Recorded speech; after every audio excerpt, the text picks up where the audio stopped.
Meu amado irmão, professor, aluno da nossa escola bíblica dominical, é com muita alegria que eu lhe cumprimento com a paz do Senhor Jesus Cristo. Como é bom estarmos tendo essa oportunidade de mais uma vez participar desta videoaula. Esse que é mais um instrumento disponibilizado pelo CAPED, como subsídio para que os nossos professores possam preparar suas aulas e os nossos alunos também, se aprofundar nas temáticas da lição desse trimestre. Nós estamos estudando sobre o tema salvação e hoje, em especial, estaremos estudando a lição de número 3, que tem como título Cristo, o único capaz de resgatar a humanidade, Nós já estamos caminhando para a terceira lição da nossa revista e essa lição ela é uma lição muito especial, pois ela aponta para a centralidade de Cristo, a singularidade de Cristo quando o assunto é salvação.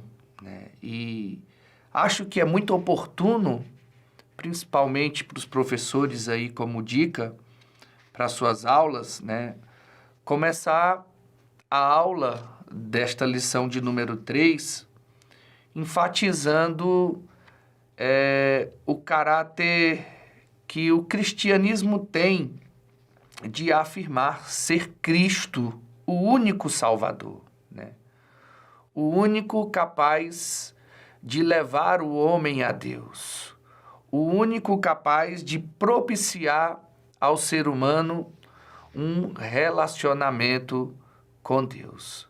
Sabemos que nós vivemos numa sociedade que relativiza as verdades, especialmente quando se diz respeito ao campo religioso. É comum, já é até de praxe, a gente ouvir a seguinte afirmação: todos os caminhos levam a Deus. E o que é que essa frase significa? Essa frase significa que no pensamento do homem que não conhece as Escrituras, para ele todas as religiões são válidas, todas as religiões aproximam o homem de Deus, ou levam o homem a Deus, ou levam o ser humano a uma experiência de salvação. Porém, nós sabemos, quando olhamos para as Sagradas Escrituras, que isso não é verdade. Jesus Cristo ele fez questão de destacar, e isso principalmente nesse texto que o nosso comentarista separou aqui para a leitura bíblica desta lição, João capítulo 14, do verso 1 ao 6, mas quero destacar especialmente o verso de número 6, palavras de Jesus, quando ele disse: eu sou o caminho e a verdade e a vida. Ninguém vem ao Pai senão por mim. Então, nessas palavras, o nosso Senhor Jesus deixa bem claro que Ele é o caminho. Ele não é um caminho. Ele não é mais um caminho. Ele é o caminho. Artigo definido que aponta para a singularidade de sua pessoa, enquanto caminho a ser seguido pelo homem, enquanto verdade a ser buscada pelo homem, enquanto vida que é doada ao ser humano, E o único capaz de aproximar, o homem de Deus Pai. E já que nós estamos falando de salvação, meus irmãos, uma das maiores bênçãos da salvação, certamente, é o privilégio que nós temos de nos relacionar com o Pai. É a proximidade com a qual Cristo nos colocou junto ao Pai. Nós estávamos separados, nós estávamos distantes do Pai. Havia uma barreira, e essa barreira se chama o pecado. Mas Cristo, através da sua obra, destruiu essa barreira e nos aproximou do Pai, de forma que ninguém pode se relacionar com o Pai, a não ser através de Jesus Cristo. Através de Jesus Cristo, sim, nós temos proximidade ao Pai. Nós podemos nos achegar ao Pai, a Deus, e com Ele ter comunhão. Então, é muito importante começar essa aula, né, com essa pergunta, né? Será mesmo Jesus Cristo, né, o único Salvador, o único caminho a Deus, ou outros caminhos podem levar a Deus, né?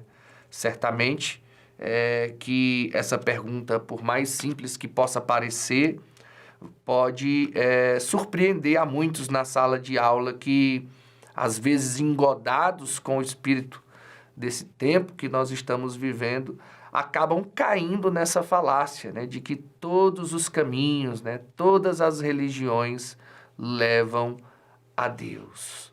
E isso, segundo as Escrituras, não é verdade, né? Então, Cristo é o único capaz de resgatar a humanidade, né? Nosso comentarista faz aqui destaque nessa faceta da missão de Cristo: resgatar a humanidade, né? E ele escolhe, já aqui no texto-chave, um versículo que deixa bem claro, né, esse caráter da missão de resgate de nosso Senhor Jesus Cristo. Mateus, capítulo 20, verso 28, que diz: assim como o Filho do Homem não veio para ser servido, mas para servir. Olha só essa faceta da missão de Jesus, né? Ele não veio para ser servido, mas para servir e dar a sua vida em resgate por muitos, né? Não é por todos, é por muitos. E por que por muitos? Porque, infelizmente, nem todos creem em Cristo, né? Nem todos recebem a mensagem do Evangelho, né? A mensagem está disposta para todos, mas, infelizmente, nem todos creem. Mas a Bíblia diz que todos quantos creem têm nele, em Cristo, a vida eterna, porque ele é o resgatador da humanidade, o único capaz de resgatar a humanidade. Resgatar de quê? É importante nós fazermos essa pergunta. Resgatar o ser humano da sua condição de escravo do pecado. Nós já estudamos, né, na primeira lição, que nós estávamos longe de Deus, né, por conta dos nossos pecados.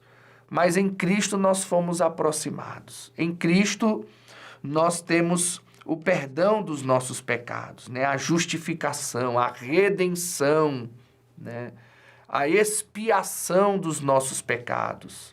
Em Cristo nós temos a probabilidade de sermos resgatados de uma condição caída sob o poder do pecado para uma condição redimida, né, para uma condição de filhos de Deus. E o único capaz de fazer isso é o nosso Senhor e Salvador Jesus Cristo. E o nosso comentarista, ele reforça, né, essa verdade acerca da pessoa de Cristo, falando no primeiro ponto sobre os propósitos da encarnação de Jesus, né? Jesus, ele não veio ao mundo por vir. Ele veio ao mundo porque existiam propósitos claros a serem alcançados. E o primeiro desses propósitos é ser o novo representante da espécie humana. O nosso primeiro representante foi Adão, e infelizmente Adão não foi um bom representante, né? Adão, ele teve o privilégio de ser colocado no Jardim do Éden, um lugar muito bonito, onde Adão tinha uma vida, né, que todos nós, que todo ser humano gostaria de ter, porém, a única coisa que Deus lhe pediu, né, a obediência, ele acabou falhando, e o pecado de Adão, como nós já vimos, trouxe uma série de consequências, né, para a humanidade, né? Todos nós seres humanos fomos feitos pecadores em Adão, né, por conta do pecado de Adão, o que nós chamamos em teologia de pecado original, né?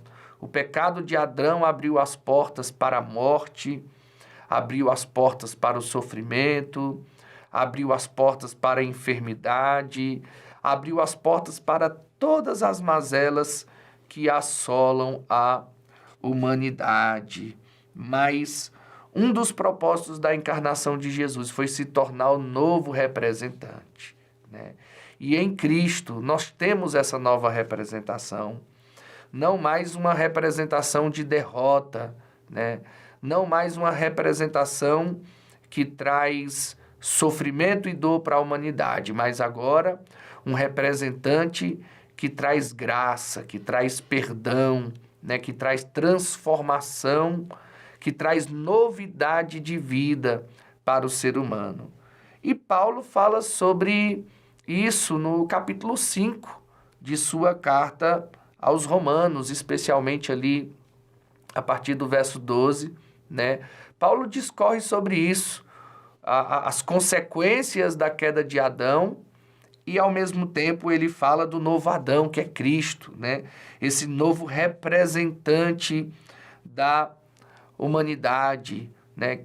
Pelo qual nós somos alcançados com a graça de Deus, com a qual nós temos a oportunidade de sermos restaurados à condição do Adão antes da queda, né? Uma condição de comunhão com Deus, de relacionamento com Deus, né? Uma condição totalmente nova e diferente. Outro propósito da encarnação de Jesus, meus irmãos, foi pagar o preço da nossa salvação, né? E quando o nosso comentarista ele fala aqui sobre esse preço que foi pago por Jesus quando se fez homem, ele destaca algumas coisas muito interessantes aqui no seu comentário acerca disso, né? Primeiramente, ele destaca Cristo como exemplo de um viver santo e de vitória sobre o pecado, né? Cristo é o nosso referencial, ainda mais nesses tempos difíceis que nós estamos vivendo, né? De crise espiritual, de crise moral, de crise ética, aonde os valores cristãos se diluem, né? Cada vez mais, até mesmo no meio da cristandade, não só na sociedade comum.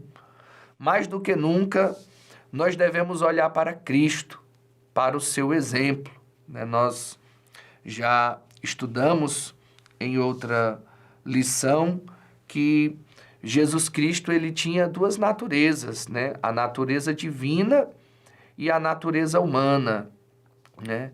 Jesus Cristo ele era 100% Deus e 100% homem, né? Ele não experienciou a experiência do pecado, porém, né, Cristo ele viveu num corpo humano, suscetível às limitações, né, da existência humana. E, mesmo assim, foi fiel ao Pai, fiel ao seu propósito. E, por isso, ele é o nosso exemplo, o nosso referencial na fé e na vida cristã. O nosso comentarista, ele destacou aqui também que Cristo, ele pagou o preço da nossa salvação porque ele era o único capaz de fazer isso, né? Ele foi um sacrifício puro, né? Como eu já destaquei, Cristo, ele não cometeu o pecado e por isso era o único que poderia, né, se oferecer como um sacrifício a Deus pelos pecados da humanidade, né? E por último, o nosso comentarista destaca aqui, né, a simbologia de Cristo com o parente remidor no Antigo Testamento, né? Era comum da cultura no Antigo Testamento, quando alguém estava envolto em dívidas ou perdia uma terra, né? Existia um parente mais próspero, mais rico, que tinha a possibilidade de fazer esse resgate, né? Apenas existia algumas obrigatoriedades que esse parente deveria seguir, né? Por exemplo, ele deveria, né, ser parente ali da pessoa que estava como escravo ou daquele campo que precisava ser resgatado, ele precisava ter o valor, né, para quitar a dívida e também fazer isso de forma voluntária, né? E quando nós olhamos para esse exemplo do remidor no Antigo Testamento, nós percebemos claramente que aponta, né, para o preço que Cristo pagou pela nossa salvação, né? Ele se aparentou conosco, seres humanos, nós estávamos escravos do pecado, nenhum ser humano ele teria a capacidade, por mais moralmente perfeito que fosse, de pagar o preço da salvação da humanidade. Então, por isso, Cristo se fez homem, né? Para se tornar o nosso parente, ser humano conosco. Ele também, né, pagou o valor para quitar a nossa dívida, né? A nossa dívida com Deus por conta do pecado. Cristo derramou o seu sangue precioso. A Bíblia diz que nós não fomos comprados com prata e nem com ouro, mas com o preço precioso do sangue de Jesus vertido na cruz do Calvário. E ele fez isso também de forma voluntária, né? Ele não foi forçado pelo Pai, ele não foi forçado pelos anjos, ele fez isso de forma voluntária. Pare para pensar um pouco nesse mistério. Imagine você a segunda pessoa da Trindade, né? O Verbo, junto a Deus Pai na eternidade, se predispondo a abrir mão de toda a sua glória, da glória da sua divindade, para se fazer um ser humano, para se limitar às condições humanas, tudo isso para poder nos salvar, para poder pagar o preço da nossa salvação. Isso é um mistério glorioso, né, que nos causa muita alegria na nossa alma, né? Outro propósito pelo qual Cristo encarnou foi para tornar-se o mediador entre Deus e os homens. E aqui nós temos uma figura diretamente ligada, né, ao Antigo Testamento, né? Nós sabemos que aquele que fazia a mediação entre o povo, entre os homens e Deus, no Antigo Testamento, eram os sacerdotes que ofereciam, né, sacrifícios, primeiramente no tabernáculo, posteriormente no templo que foi construído por Salomão, e eles faziam então a mediação do relacionamento do povo com Deus através dos sacrifícios, né? O povo de Israel não teria nenhuma condição de se relacionar com Deus por outro meio que não fosse através do ministério sacerdotal, pois só eles poderiam oferecer sacrifícios no templo, né? Só o sumo sacerdote, uma vez no ano, poderia entrar no lugar santo dos santos, aspergir o sangue sobre o propiciatório para fazer ali, né, expiação pelos pecados do povo. Mas quando nós chegamos no Novo Testamento, nós vamos perceber claramente que Cristo, ele toma, né, esse lugar de mediação dos sacerdotes e torna-se o único mediador entre Deus e o homem, né? E isso fica muito claro em 1 Timóteo, capítulo 2, verso 5, que diz: porquanto há um só Deus e um só mediador entre Deus e os homens, Cristo Jesus, homem. Então, ele se faz homem, Cristo se faz homem, para tornar-se o mediador, aquele que se coloca entre nós e Deus, de forma que nós não precisamos mais de sacerdotes, muito menos de sacrifícios de animais para nos achegarmos a Deus, para termos acesso a Deus. Esse acesso a Deus, esse acesso ao Pai, ele está livre na pessoa de Cristo Jesus. Todo crente, por mais simples que seja, ele tem livre acesso a Deus. Infelizmente, quando nós olhamos para a experiência cristã, nós ainda percebemos, né, muitos dos nossos irmãos que, consciente ou inconscientemente, acabam desenvolvendo ainda uma espiritualidade de dependência, né? Ou uma espiritualidade terceirizada, né? Buscam, né, relacionar-se com Deus na mediação de homens, na mediação de profetas, enfim, na mediação de terceiros, quando estes têm livre acesso a Deus, né? Quando estes são contemplados e assistidos por Deus pelo simples fato da pessoa estar em Cristo Jesus, o nosso Senhor, né? Esse caráter acerca da pessoa de Cristo, ele é muito importante, especialmente dentro do contexto religioso brasileiro no qual nós vivemos, né? Onde ainda predomina um cristianismo católico. E o cristianismo católico, ele acredita, né, na mediação, né, dos santos, na mediação de Maria, né, na mediação dos próprios sacerdotes católicos através da missa, para que as pessoas leigas, né, para que os cristãos comuns possam se relacionar com Deus. Lutero lutou contra isso na época da Reforma Protestante, né? De forma que um dos legados da Reforma Protestante, né, é o sacerdócio universal de todos os crentes, né? Essa crença bíblica de que todo cristão ele tem livre acesso a Deus. Ele não precisa da mediação de um padre, também não precisa da mediação de um pastor ou de qualquer outro tipo de líder religioso. Ele mesmo tem livre acesso ao trono de Deus, né? É importante destacar isso, né?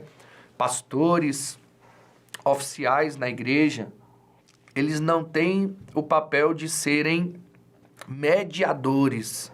Só existe um mediador e esse mediador é Cristo, né? Os pastores, eles são pais na fé, né? São conselheiros, são pessoas que exercem o seu ministério para a edificação da igreja, segundo Paulo escreveu aos Efésios. E por fim, né, outro propósito da encarnação de Jesus Cristo foi manifestar o reino de Deus entre os homens, né? Deus reina desde a eternidade, né? Mas esse reino de Deus, ele pode ser mais percebido através da encarnação de Cristo. Quando Cristo, né, ele encarna, ele começa a manifestar de forma mais palpável esse reino, né, através dos valores do reino, da ética do reino, que nós podemos contemplar ali em Mateus, capítulo 5, 6 e 7, né? Inclusive, o reino é um dos temas principais da pregação e do ensino de Jesus, né? Jesus, ele fala muito sobre o reino de Deus, o reino dos céus, porque este era um dos propósitos da encarnação de Cristo, né? Fazer com que as pessoas despertassem para a realidade do reino de Deus, do reino de Deus. Em segundo lugar, para reforçar esta verdade acerca de Cristo como o único capaz de resgatar a humanidade, o nosso comentarista ele fala sobre Jesus como o exclusivo acesso a Deus. E quando nós olhamos para os evangelhos, irmãos, nós vamos ver alguns símbolos empregados, né, pelo próprio Senhor Jesus e que nos levam, né, a reforçar isso de Cristo como o único exclusivo acesso a Deus. Por exemplo, Jesus, ele é a porta estreita, né? Ele é também não só a porta, mas o caminho estreito, né? Essa porta estreita, esse caminho estreito, eles apontam para a dificuldade, para o quão difícil é a caminhada cristã, né? Ainda que muitos queiram pintar a caminhada cristã apenas como permeada de flores, fato é que a caminhada cristã, ela é feita de muitos espinhos também. Isso quer dizer que a caminhada cristã, ela é difícil porque ela requer renúncia do eu, renúncia muitas vezes dos prazeres terrenos, e por isso a porta é estreita e o caminho é estreito, né? O caminho do Evangelho é um caminho que requer uma fé sincera.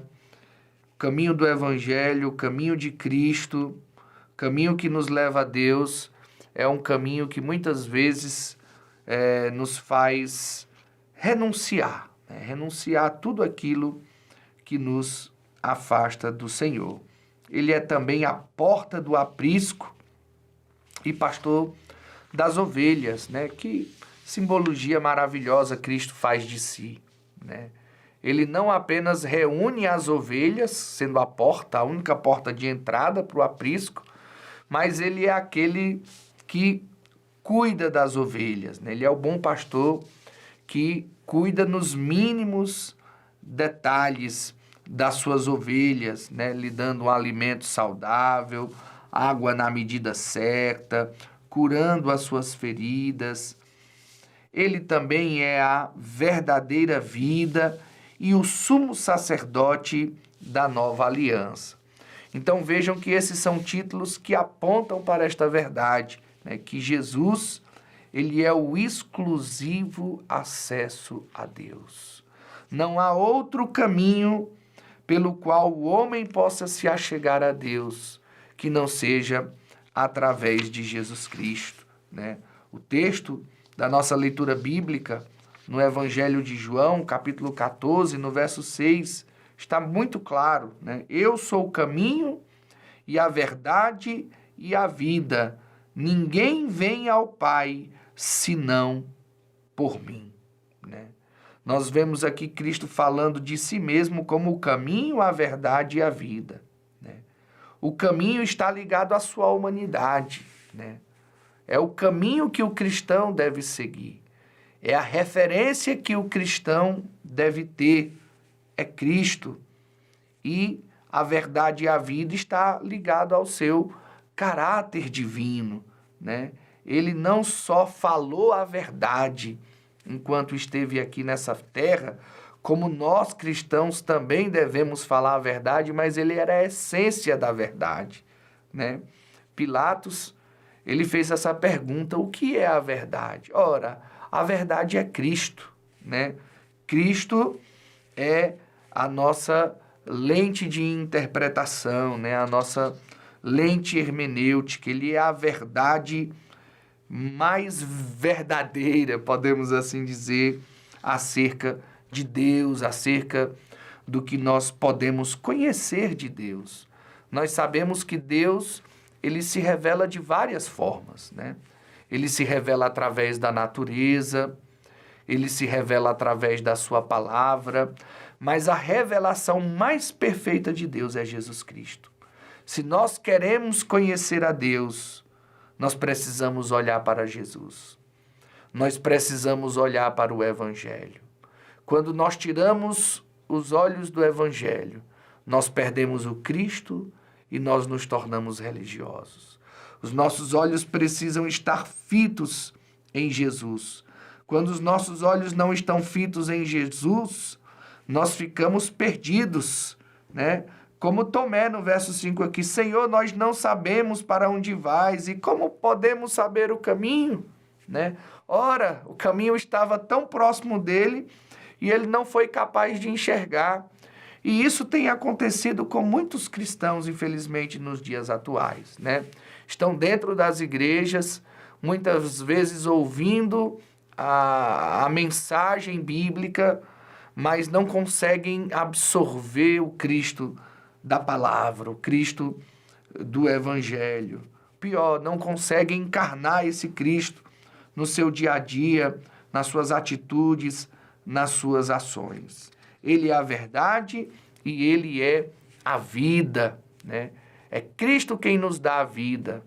E com certeza que está ligado tanto à vida física, né, quanto à vida espiritual.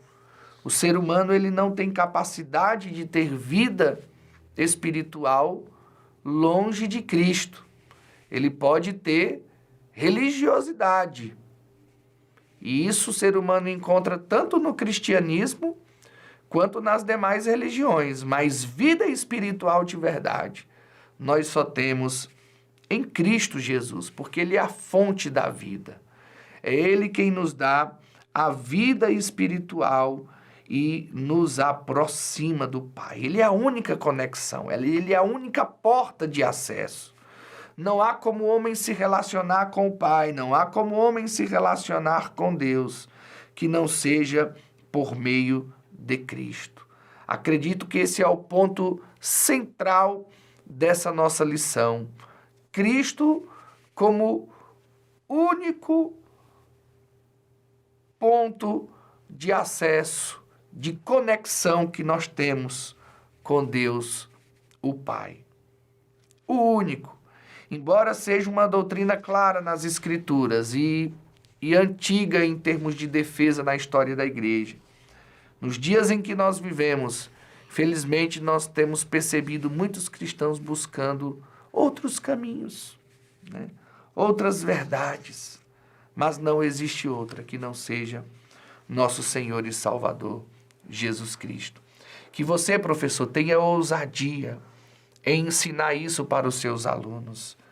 Que você, aluno, possa estar com o seu coração aberto para estar firme nesta convicção. Cristo é o centro. Cristo é o centro da nossa salvação. A nossa experiência de salvação, a nossa certeza de salvação não está nas obras humanas, não está em outra coisa senão na pessoa de nosso Senhor e Salvador Jesus Cristo. Que Deus abençoe a tua vida, que Deus abençoe a tua aula, professor, e que você seja um instrumento nas mãos do Senhor. Eu quero fazer uma oração por você, Pai. Em nome de Jesus, somos gratos ao Senhor por mais esta oportunidade que o Senhor nos deu de estar aqui participando desta videoaula. Abençoe o professor, o aluno da Escola Bíblica Dominical e que nós sejamos fortalecidos nesta convicção que Cristo, nosso Salvador, é o único caminho para a salvação, o único caminho para que o homem seja resgatado da sua condição de pecado para a condição de um salvo. Em nome de Jesus. Amém.